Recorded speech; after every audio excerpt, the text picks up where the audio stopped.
Agora são 8 horas, 29 minutos aqui no Jornal Gente da Rádio Bandeirantes. O IPCA, que é considerado o índice oficial de inflação do Brasil, fechou o mês de abril com alta de 1,06%. Ultrapassa, no acumulado de 12 meses, os 12%, segundo divulgou ontem o IBGE. É a maior alta para o mês desde 96, há 26 anos, com resultado puxado por, adivinhem, alimentação, bebidas e transporte, por causa aqui da alta também do preço dos combustíveis. Essa manchete que eu estou dando agora, a inflação é a maior dos últimos X anos, olha, ela é estampada nas capas dos jornais do mundo inteiro. A gente tem visto, por exemplo, os Estados Unidos também se degladiando contra a inflação. É claro que o índice lá é menor do que o daqui, mas também é o mais alto dos últimos 40 anos nos Estados Unidos, assim como na Europa. A diferença é a forma como cada país lida com a sua inflação e a condição em que cada país chegou nesse momento de alta na inflação mundial. É por isso que a gente dá aqui o bom dia e as boas-vindas ao presidente do INSPER, Marcos Lisboa, ex-secretário de Política Econômica do Ministério da Fazenda, para falar conosco a respeito desse assunto. Professor, bom dia, muito obrigada por falar com a Rádio Bandeirantes. Bom dia. Queria perguntar para o senhor o seguinte: a forma como o Brasil hoje lida com a sua inflação é adequada? A gente poderia fazer diferente? Como que o senhor está vendo isso? Olha, todos os países estão lidando da maneira semelhante, né? A maneira como a gente aprendeu a lidar com a inflação, sei lá, há 30 anos, né? Tem que restringir a demanda, tem que aumentar a taxa de juros, que o Brasil tem feito, né? A inflação, de fato, ela veio muito forte nesses últimos 2 anos, né? Alguns economistas alertaram para isso, né? O risco de uma inflação elevada, ela estava no radar de muita gente há algum tempo. Talvez alguns países tenham demorado a reagir a essa alta da inflação,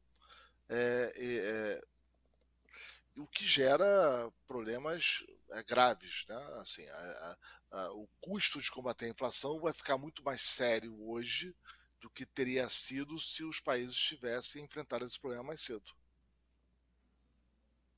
Professor Marcos Lisboa, uma honra tê-lo aqui conosco neste programa. Eu queria saber o seguinte: essa inflação toda decorre dos gastos públicos que não estavam previstos, evidentemente, mas em números siderais, né, no combate à pandemia. É só isso?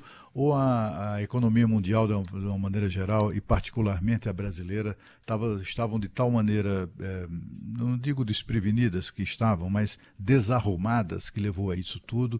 O que é que explica a inflação anual de 12% aqui no Brasil, né? Além desses fatores. Nos Estados Unidos, 8,5%, 9% a inflação. É algo, de fato, assustador, né? Como é que o senhor analisa isso? Cláudio Gilberto, ótima pergunta. Eu acho que é um conjunto de fatores, né? Eu acho que houve um erro, houve um certo exagero na reação fiscal à pandemia, houve, né? Os Estados Unidos liderou isso no mundo desenvolvido, o Brasil liderou isso no mundo subdesenvolvido, tá? E esse desequilíbrio fiscal agravou o problema. Além disso, né, nós tivemos também problemas, choques externos. Você teve toda enfim, uma série de questões relacionadas ao comércio de carnes com a China pré-pandemia, que já estava pressionando a inflação, depois a demanda por alimentos, né? Você teve uma recuperação da pandemia que foi muito mais rápido do que o previsto, né? Isso foi uma notícia boa, enfim, né? Quer dizer, o mundo se adaptou mais rapidamente ao lockdown que ocorreu em 2020 do que se esperava, né? Isso levou ao aumento da demanda por bens industrializados, por comércio, né? Que acabou pressionando as cadeias globais de suprimento, né? Mas certamente a questão fiscal ela jogou um papel importante em alguns países, em particular nos Estados Unidos, como você mencionou corretamente, e no caso do Brasil, né? E agora a gente tem que lidar com os efeitos colaterais da inflação. É claro que a política monetária no Brasil ela não é para combater a inflação mundial, não tem condições disso. Mas o papel da política monetária é combater os efeitos secundários da inflação. A inflação está chegando no setor de serviços, que já está subindo mais de 6% ao ano. Né? Ela tem esses efeitos colaterais sobre a economia, afetando a renda das pessoas. Então, o papel hoje da política econômica é, olha, vamos combater os efeitos secundários da inflação sobre a economia para minimizar os efeitos danosos, né, desse processo sobre a renda das famílias. Professor Marcos, Sônia Blota aqui, um prazer tê-lo conosco no Jornal Gente, na Rádio Bandeirantes. Eu estou vendo uns dados aqui que a inflação nos Estados Unidos atingiu em abril 8,3%. Na média europeia, a taxa está em 7,5%. Aqui na Europa, eu não preciso dizer para você que a população está irritadíssima, né, com a perda do poder aquisitivo. Quem não? E os governos e os bancos centrais, minha pergunta é essa, erraram? E aproveito para emendar uma outra pergunta. A inflação mundial chegou num ponto que uma recessão seria inevitável? Se a gente juntar todos esses fatores, professor, como é que a gente pode traduzir isso em termos aí dos 5 continentes e o que vai sobrar para o Brasil? Olha, a inflação incomoda. A inflação é uma perda de renda real, né? E se ela sai de controle, ela dá desastre a longo prazo. Então, combater a inflação tem que ser prioridade mesmo. Os bancos centrais erraram, né? E a política econômica errou. Olha, olhando para trás, sim. Tá? Olhando para trás, eu acho que ninguém imaginava que a recuperação da economia no período de lockdown ia ser tão rápida quanto se deu. Né? E talvez poucas pessoas imaginassem os efeitos nas cadeias globais de produção, né, com a falta de equipamentos e as dificuldades que acabaram ocorrendo, que pressionaram ainda mais os preços. Certamente ninguém imaginava o desastre da Ucrânia, né, ou na Ucrânia, com a guerra, enfim, violenta que ocorreu, que, para além da tragédia humana que é a guerra na Ucrânia, né, os impactos que teve sobre a oferta mundial. Né? Todos esses fatores ocasionais contribuíram para essa pressão no nível de preços. Mas, para além disso, né, o descontrole fiscal dos países acabou contribuindo, né, significativamente para a inflação. Né? Acho que no caso dos Estados Unidos, isso foi alertado previamente. Né? Alguns economistas, como Larry Summers, alertaram que, olha, do jeito que está indo a política fiscal, a gente vai ter que enfrentar um problema de inflação. No caso do Brasil também. Né? E você tem razão em falar da irritação na sociedade. A inflação ela é um confisco sobre a renda das pessoas, talvez o mais perverso que exista. Né? É um confisco que vai corroendo a renda das pessoas por baixo. Né? E acho que será difícil escapar de uma recessão para controlar esse mal maior que é a inflação. Professor Marcos Lisboa, bom dia. O Pedro Campos, eu queria perguntar para o senhor sobre essa decisão do governo federal de reduzir impostos de 11 produtos importados até o fim do ano como uma medida para tentar conter esta inflação a que estamos tratando aqui no programa. O que o senhor acha dessa medida? Olha, eu acho que é inacreditável como a gente repete equívocos no Brasil. Né? É confundir o nível de preços, que é o que está associado à tributação, né, ou à tarifa de importação, com a variação dos preços, que é a inflação. Você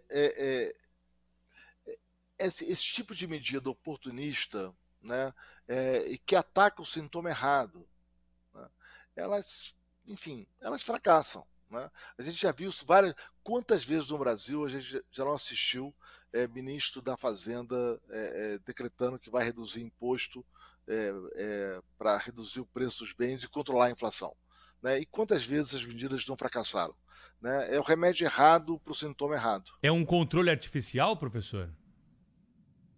Não, eu acho que é uma tentativa de ter algo a falar, né? Sem ter medida concreta que tenha impacto. Enfim. É Agora, triste, professor. tantas décadas depois, assistir a repetição de velhos fracassos.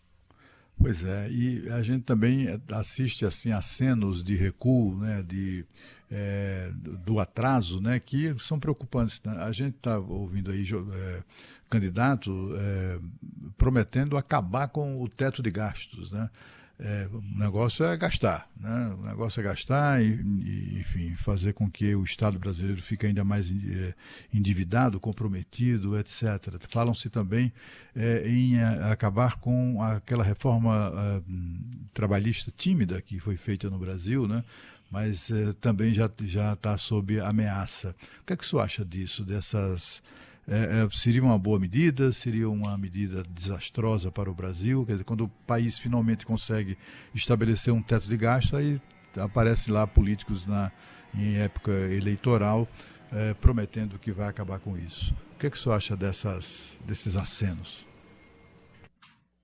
Então, Gilberto, ótimos pontos. Acho que, em primeiro lugar, assim, a trabalhista, né?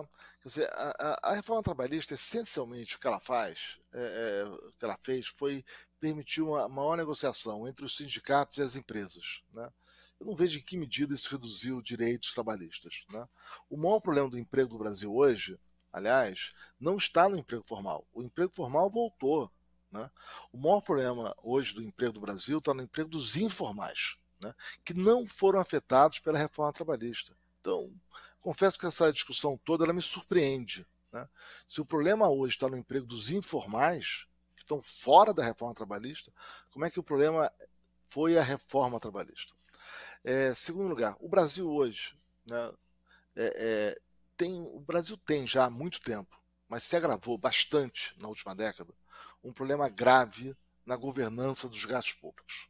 Né? Fica esse debate, teto, contra, a favor, vira um fla-flu, né? De um lado e do outro.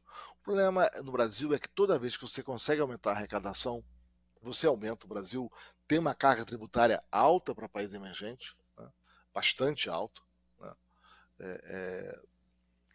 Esse gasto acaba sendo capturado ou pelas corporações, via aumento de servidores, por exemplo, ou de pensões, ou via, né, os lobbies do setor privado. Está vendo agora a discussão toda sobre subsídios para o gasoduto, né, essa coisa, enfim, estranha que o Brasil inventou, estranho, estou sendo aqui gentil. Você tira o gás do litoral, leva até o centro-oeste, o norte, o nordeste, transforma em energia e traz de volta para o sudeste, onde a energia é necessária. Né? É um custo gigantesco que a sociedade brasileira vai ter que pagar. Ou vai pagar na conta de energia, ou vai pagar na arrecadação de impostos. Então a gente sai inventando essas, né, capturando os recursos públicos para esses subsídios aos lobbies privados, além dos lobbies de servidores. Né? Por que o judiciário brasileiro, incluindo a Defensoria Pública, custa 1,8% do PIB, enquanto em país desenvolvido, com tantas ações judiciais quanto o Brasil, como a Alemanha, como os Estados Unidos, custa 0,2%, 0,3%. Então, país desenvolvido custa 0,2%, 0,3%, 0,4% do PIB. Né? No Brasil, 4 vezes mais. Por que custa tão caro o judiciário? Né? Por que é tão caro o setor público brasileiro? Né? Então, eu acho que o debate importante no Brasil é como é que o nosso Estado brasileiro ele é capturado por interesses privados ou de corporações de servidores com a facilidade que é. Como é que a gente não consegue discutir política pública com base no seu mérito, né, no seu impacto, né, analisando o custo de oportunidade desse gasto? Né? Então a minha preocupação é, vão aumentar o gasto? Tudo bem. Agora, se prepara porque esse gasto vai virar mais subsídio para o setor privado, vai virar mais aumento dos servidores, má notícia, sem melhoria da qualidade da política pública. Presidente do INSPER, Marcos Lisboa, ao vivo aqui na Rádio Bandeirantes. Professor, queria perguntar para o senhor o seguinte: existe alguma forma de se proteger a população mais vulnerável do impacto da inflação, já que justamente quem está hoje nessa condição é quem também é mais prejudicado e às vezes prejudicado de uma forma ali dramática, sem condição de comprar comida. Existe alguma política pública que possa ser implementada para diminuir esse impacto? Olha, a melhor política pública é evitar o populismo, né? O populismo, ele promete muito e entrega pouco, né? A conta vem depois da inflação, né? A gente olha o nosso vizinho aqui, a Argentina, o preço está pagando por uma inflação de 2 dígitos há muito tempo, né? Então, acho que a melhor política preventiva é evitar o populismo, né? Eu acho que agora, dado que o estrago foi feito, dado que o Brasil está enfrentando essa inflação alta, cuidar dos mais vulneráveis com as políticas de transferência de renda. É uma pena que o Auxílio Brasil foi tão mal desenhado, né? Tem problemas técnicos ali na maneira como a medida foi feita, né? Enfrentar o ajuste monetário, que será necessário, né? Agora, eu acho que, retomando a questão do Cláudio Humberto antes, cuidar do gasto público, né?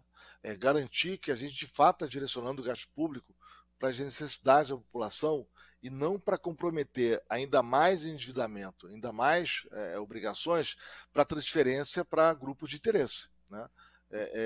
Como é que a gente está tão inativo frente, por exemplo, às emendas parlamentares, né, que dominam hoje o orçamento discricionário do governo federal?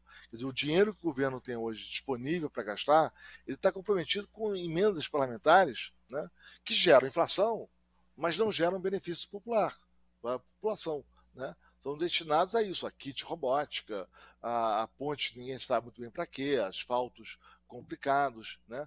Cadê a avaliação de impacto, cadê a análise de eficácia desse gasto público, né? Eu acho que esse cuidado com a gestão pública que seria essencial para evitar os efeitos deletérios dessa política fiscal complicada, que contribuiu para a alta da inflação no Brasil, que prejudica a todos. E professor Marcos, e voltando aos preços dos combustíveis, só para dar um exemplo, aqui na França, o subsídio do combustível é em torno de 9% do preço. E no que diz respeito à energia, a Itália sobretaxou, né, as empresas de energia. O que o Brasil poderia fazer, por exemplo, como um fundo de estabilização de preços, ou pelo menos assim, algo que seja para esse momento de guerra que o mundo vive, que a inflação só tende a aumentar? Olha, aí eu sou mais cético sobre essas medidas, né? Fundo de estabilização é para evitar a variação do preço, né? Ele não sobe tanto quando sobe, nem cai tanto quando cai no mercado internacional, né? Para isso que é o papel desses fundos, né? Não é para ajudar no momento de crise como o caso atual, né? Tentar controlar os preços de combustíveis me parece um equívoco no caso brasileiro, né? O preço internacional do combustível está caro, é uma dura realidade da vida, né? Ele está caro para todo mundo. Está todo mundo pagando mais caro por combustível no mundo, porque você tem uma guerra acontecendo, você tem uma escassez de combustível, né, ocorrendo. Por que o Brasil vai utilizar os recursos públicos para subsidiar quem tem automóvel, né, ou quem dirige caminhão? Será que esse é o melhor uso do recurso público do Brasil, né? Será que num país com tantas pessoas vulneráveis, com tantas famílias em dificuldades, a gente tem que subsidiar quem tem carro ou quem dirige caminhão? Será que esse é o melhor uso do recurso público? Acho que não. Professor, todas as perguntas aqui foram de cunho do seu conhecimento. Agora é uma pergunta pessoal aqui. O senhor aceitaria participar de um governo aí? Está sendo sondado para ser conselheiro de algum governo? Qual que é a tua aspiração aí para o futuro? Conta para o ouvinte da Rádio Bandeirantes. Não, nenhuma. Mas convite não falta, professor, confessa. Não. Eu tenho uma escola para tocar. Essa é a minha vida. Eu não tenho o menor interesse em participar de governo, né? Já dei a minha cota, já trabalhei e agora eu cuido de uma escola e essa é a minha vida. Professor, me conta uma coisa. Por onde o senhor começaria a privatização da Petrobras? Da Petrobras? É. Olha, eu acho que primeiro você tem um problema anterior, Cláudio, que é o marco regulatório do setor energético e de petróleo no Brasil, que ele está muito fragilizado. Ele foi muito fragilizado. Eu acho que o começo dessa história é você acertar as agências reguladoras, né, de energia, de petróleo, fortalecê-las e ter mandatos claros. Né? Olha o que aconteceu com o setor de energia no Brasil na última década. Né? As intervenções destrambelhadas que foram feitas, que geraram aumento de preço da energia para todas as famílias, dificuldades na oferta. Né? Você pega aqui São Paulo, Faria Lima, aqui do lado, né? O centro do país, falta energia, todo mundo com gerador. Né? Então, o primeiro passo é acertar o marco regulatório. Né? No caso de petróleo e gás, isso é mais grave ainda, porque o que a gente teve foi um retrocesso com essa história de gasodutos passeando pelo Brasil para atender interesses privados. Né? Olha o custo que isso vai gerar na conta de energia para todo mundo. Então, acho que o primeiro passo é resgatar a discussão sobre o marco regulatório de energia, petróleo e gás, né? Enfrentar esses lobbies privados que estão, né, há muito tempo, há muitos anos, né, lutando para ter o seu quinhão nos recursos públicos, como na história do gasoduto, né? E aí sim discutir a questão da Petrobras. Mas o que eu vejo, Cláudio, infelizmente, é um governo muito mais preocupado com um cercadinho, em fazer anúncios e histórias e contar, enfim, querer manchetes de jornal, e muito menos preocupado em cuidar do dia a dia, em trabalhar nos assuntos difíceis, como esse do gasoduto ou a questão dos marcos regulatórios. Sem isso, discutir privatização da Petrobras é jogo de cena. Né? Um vai ser contra, outro vai ser a favor, ambos ganham manchete de jornal e o país continua a piorar. Professor Marcos Lisboa, presidente do INSPER, muito obrigado pela entrevista aqui ao vivo para a Rádio Bandeirantes nessa manhã. Até uma próxima oportunidade. Obrigado a vocês.